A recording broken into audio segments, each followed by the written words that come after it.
It's Tuesday, January 5. This is the news on PBCJ. I'm Carol Francis. The Caribbean tourism sector and Jamaica have been plunged into mourning after the death of local business mogul Gordon Butch Stewart. Mr. Stewart passed away on Monday, January 4, 2021. He was 79 years of age. Throughout his life, Gordon Butch Stewart was a sales and marketing guru. I like sales, and I ended up in sales. Yes. And I think one day led to another. And I think people that enjoy what they're doing, they end up spending a lot of time with it. Not because I don't like it, because I do like it. And then it becomes easy to spend time with it. Mm-hmm. And I guess because they like it, they get to understand it better. And they become probably more creative with it. And one thing, and you know, I think the human being,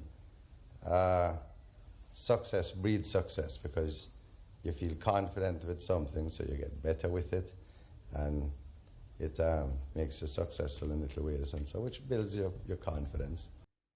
An innovator, he had the ability to digest problems and quickly come up with solutions. I end up finding a solution because I guess you have to find a solution. Mm-hmm. This was evident in early 1992 when Jamaicans woke up to daily reports of the rapid slide of the Jamaican dollar against its U.S. counterpart. Mr. Stewart quickly launched a campaign to help stop the slide. His efforts led him to being described in April 1992 as a modern-day Moses inspired by God. At that time, he launched what was dubbed the Butch Stewart Save the Dollar Initiative. He announced then that he would shock the black market by pumping $1 million a week into the official foreign exchange market below the current rates to help halt the slide of the Jamaican dollar. The initiative helped revalue the Jamaican dollar in 1992. It also cemented Mr. Stewart's place in business history and in the psyche of ordinary Jamaicans. The chance to assist the country would come again in 1994 when the Gordon Butch Stewart-led Air Jamaica Acquisition Group took a majority stake in the operations of Air Jamaica in the wake of continued financial losses. Mr. Stewart described Air Jamaica as, quote, the single most important economic weapon held by the Jamaican government and the island's single biggest ambassador, end quote. A towering figure in the information and tourism sectors, Mr. Stewart believed in the capacity of Jamaicans to make the tourism industry world-class. I think tourism is just a very natural thing for Jamaica. I think the personalities of Jamaica, the friendliness of Jamaicans, the way that Jamaicans laugh, how easily Jamaicans are to animate. And, you know, they get animated so easily. And I think the more that Jamaicans realize the potency of tourism, the more that the touristic habits develop and the respects develop for a business that really will involve all Jamaicans in one way or the other. Mm-hmm. And I think, especially in the last maybe 3 years, those things are coming through, that it's not just a business out there. But there's no business that has been able to offer the professionalism and the training and the involvement and the whole people thing that tourism does. Like tourism, there's been no business so far that Jamaica has even come close to being involved in that involves people that way, and the whole social ramifications and the way that people join hands and meet friends and of different views and different histories and countries. And it really is a great melting pot. And at the end of the day, there are the opportunities for real involvement, real training, real professional growth. Mr. Stewart never met a challenge too big to overcome, and he never turned away when he could help. As recently as March 2020, his company, Sandals Resorts International, offered the government of Jamaica a 52-room hotel and helped finance 40 ventilators at a cost of $20 million to be used to treat COVID-19 patients. Butch Stewart passed away on Monday, January 4, 2021. He was 79 years of age. Prime Minister Andrew Holness noted that with his passing, Jamaica has lost a true icon and businessman of the highest order. I'm deeply saddened to learn of the passing of one of Jamaica's most brilliant, innovative, transformative business mind and a great philanthropist as well, the Honorable Butch Stewart. Butch was a man way ahead of his time. He was a pioneer in the tourism industry, but he had an eye for details and an exceptional ability to market and to deliver world-class services in any endeavor. And this was truly his distinctive mark. He was an extraordinary human being with an unwavering commitment to Jamaica and to the social good. He made a sterling contribution to national development and to regional development. I send heartfelt condolences to his family and to the thousands of workers in the Sandals Group. He is truly a great Jamaican, and he will be sadly missed. Butch Stewart was a great leader with the ability to motivate and help others see and believe in a vision while offering innovative solutions to challenges. We at the PBCJ offer his family our condolences. Tourism Minister Edmund Bartlett has expressed deep sadness at the passing of tourism stalwart Butch Stewart. He described Mr. Stewart as an icon, innovator, philanthropist, and perhaps the greatest marketer tourism has ever seen. Mr. Bartlett says, quote, Butch Stewart has made an indelible mark. He has established himself as not just the standard by which entrepreneurship can be judged, but he has established a brand that has become global and is also the strongest statement that small island states such as Jamaica can make on global scenes, irrespective of their areas of involvement, end quote. The Health Ministry has confirmed that one of the 20 people who tested positive for COVID-19 after arriving from the United Kingdom has died in hospital. The deceased is a 77-year-old male of Jamaican descent who resides in the United Kingdom. The patient was reportedly in state isolation and remained stable until late December when he developed symptoms and was admitted to the Cornwall Regional Hospital. His condition further deteriorated and he was listed among the critically ill COVID-19 patients. He passed away on Sunday, January 3, 2021. Of note, he was not among the 4 cases with the variant strain of COVID-19 from the United Kingdom. COVID-19 infections continue to rise on several continents. The start of 2021 has seen several countries expanding their COVID-19 containment measures with lockdowns, curfews, bans on large get-togethers, and even halting the sale of alcohol to reduce the surge of coronavirus cases. Here in Jamaica, the island's health machinery is in full gear as the battle against the pandemic continues. Here are the latest figures from the health authorities. The island's COVID-19 death toll has moved to 305. The latest victim is a 77-year-old male from the United Kingdom. Also, over the past 24 hours, 43 new COVID-19 cases were reported, pushing the overall case count to 13,246. Of this number, 1,675 are active cases. In the parish breakdown, St. Mary registered the highest numbers with 11 cases, followed by Kingston and St. Andrew with 9. St. James had 5, while Clarendon, Manchester, and St. Catherine each had 4 cases, while Trelawney, Portland, and Hanover all reported 2 cases. 133 recoveries were reported, pushing that total to 11,101. 84 persons are now in hospital, 6 are moderate, and 6 are critical. For the news on PBCJ, I'm Gabrielle Thompson. Schools across the island were shuttered in March due to the COVID-19 pandemic. The physical reopening of some schools in the new year is a major goal for the Education Ministry. On Monday, our news team visited the Seaforth and Bogle High Schools in St. Thomas as they opened their doors to students eager to get back into the physical classroom. More from Melvin Pennant. Both Seaforth and Bogle High are part of the face-to-face pilot initiated by the Education Ministry last year. The schools opened their doors on Monday, and when we visited, this is what we saw. Classes in progress, students and staff spaced and wearing masks. Principals for both schools spoke of how the day went. So far, I'm pleased because of the number of students that would have turned out for school this morning. With the grade 10 and 11 and the sixth form, we have approximately 180 students out for school this morning.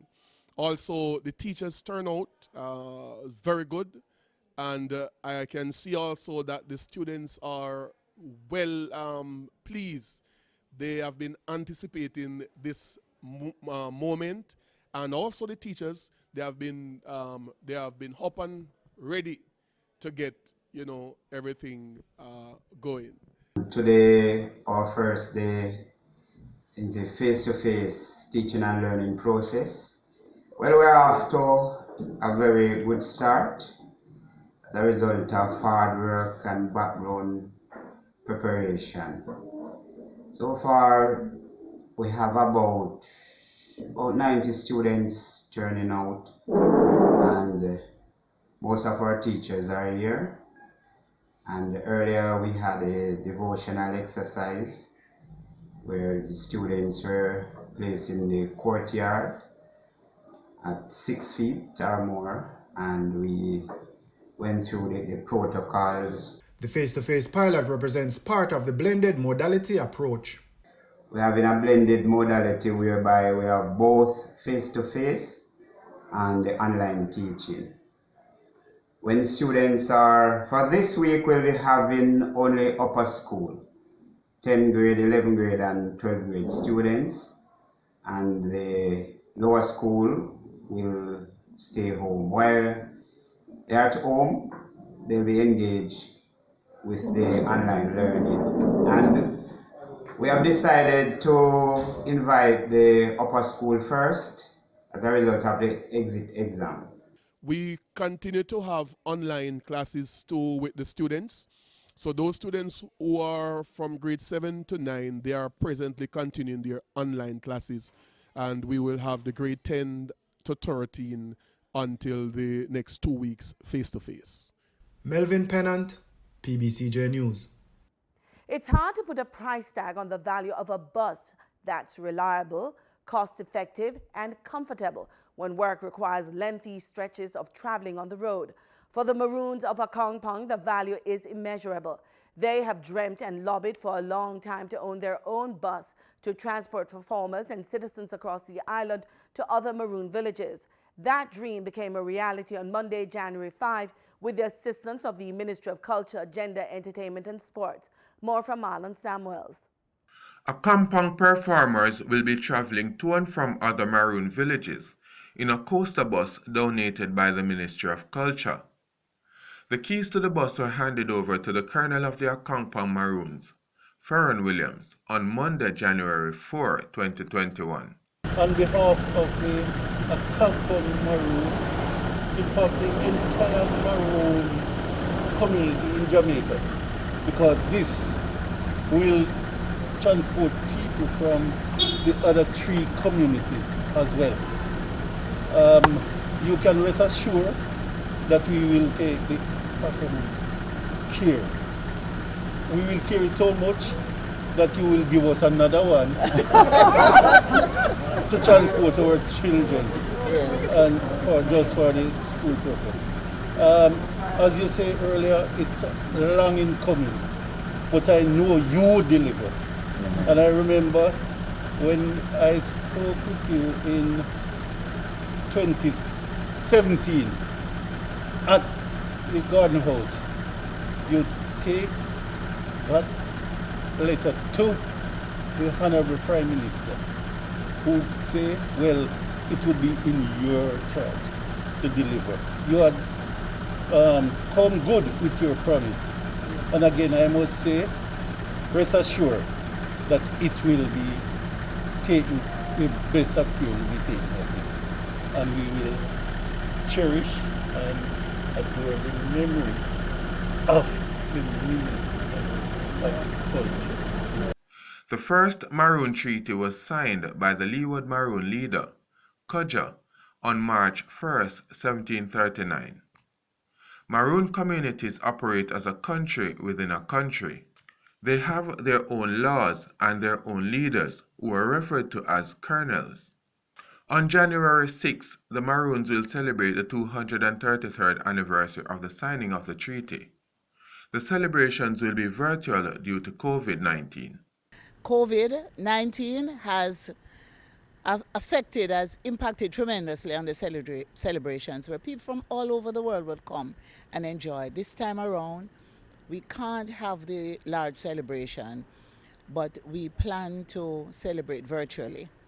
And this handing over of the bus is a symbol of our appreciation, the government's appreciation, and the government's recognition and respect of the community, of the Accompong community, and all the Maroon communities in Jamaica. This year we will have it, as the minister say, Zoom. Let me cut it short and say, by Zoom. So persons will enjoy it from the comfort of their homes. I've been encouraging persons to stay at their homes. As the little girl say, stay at your yard. I am doing that. And in fact, I have gone to the outlying district asking that they stay home. I must admit that some persons say, well, we are coming. But the police will be out there to assist us to let persons stay out of the community. You see, it's a closely knit community. And if one should catch this COVID-19, it will be a disaster. One should take into consideration that we don't own a hospital, and as such, we would have to be leaning on the government. And let's say the very government who is saying that we should obey, and if we should disobey, I am one person to say, well, you get whatever you ask for. If and when, I know the Minister of Health would not see or cause person to return without being treated. But if this is so, I would have to say we cause it on ourselves, because I personally have been preaching and begging persons to stay home, observe the social distance, wear your mask, sanitize your hand, and I've been sensitizing the communities. Not only the community, Jamaica as a whole. The Maroons are a symbol of self-reliance, determination, and freedom. They created a path for Jamaica's independence. PBCJ will broadcast on Wednesday, January 6, beginning at 10 in the morning, special features on the Maroons. At 2 in the afternoon, the civic ceremony being held in Accompong will be broadcast live on all of PBCJ's social media platforms. For the news on PBCJ, I am Marlon Samuels. Proven Investments Limited's additional public offer, APO Is Back. So says Proven's CEO Christopher Williams. We will open our APO on January 8th, and it will stay open until January 29th. The APO is attractively priced, in our opinion, at between 22 and 23 cents. That is between 10 and 20% below the last traded price. That's an attractive discount for investors to take advantage of. According to Mr. Williams, the proceeds from the APO will be used to build the company's capital base in light of the ongoing global pandemic. The global pandemic has had a tremendous impact on the world and Jamaica. and the Caribbean. And the reality is that these have opened up opportunities for us. We seek to take advantage of these opportunities with the funds raised from the APO. And those opportunities are in acquisitions, in the financial services sector, in the real sector, and in real estate developments, in commercial and residential opportunities. The last offer in 2020 was impacted by the emergence of the novel coronavirus pandemic and suffered from the resulting market uncertainty. Full prospectus and details for the new offer are available on jamstockx.com. That's jamstockx.com. Brokers include Barita Investments, Mayberry Investments, GK Capital, and JMMB Securities Limited. We now take a brief look at some of the financial market data both here and overseas. Gabriel Thompson has the business report. In Monday's trading session, the JSE Combined Index advanced by 1,196 points to close at under 400,000 units. Overall market activity resulted from trading in 84 stocks, of which 37 advanced, 37 declined, and 10 traded firm. The junior market index declined by 23 points to close at under 3,000 units. Stocks advanced for 138 Student Living Jamaica, AMG Packaging and Paper Company, and Barita Investments Limited. Stocks declined for Access Financial Services, Cargo Handlers Limited, and Caribbean Cement Company. Trading firm were 1834 Investments Limited, Berger Paints Jamaica, and Derrimon Trading Company. Trans-Jamaican Highway Limited was the volume leader with 1.6 million units, followed by Wigton Wind Farm Limited ordinary shares with 1.4 million units, and QWI Investments Limited with 1.1 million units. Now for the foreign exchange. The US dollar on Monday, January 4, ended trading at $142.67. The Canadian dollar sold for an average $110.92. The pound sterling traded for $193.17, and the euro ended trading at $176.56. Oil prices rose by around $1 on Tuesday as tensions simmered following Iran's seizure of a South Korean vessel and as the OPEC group studied a possible production cut in February. Brent crude futures rose 96 cents to $52.05 a barrel. West Texas Intermediate crude futures rose 91 cents to $48.53 a barrel. And that does it for this edition of the Business Report on PBCJ. I'm Gabrielle Thompson. In regional news, it was a tragic start to the new school term for students and teachers of a secondary school in Trinidad.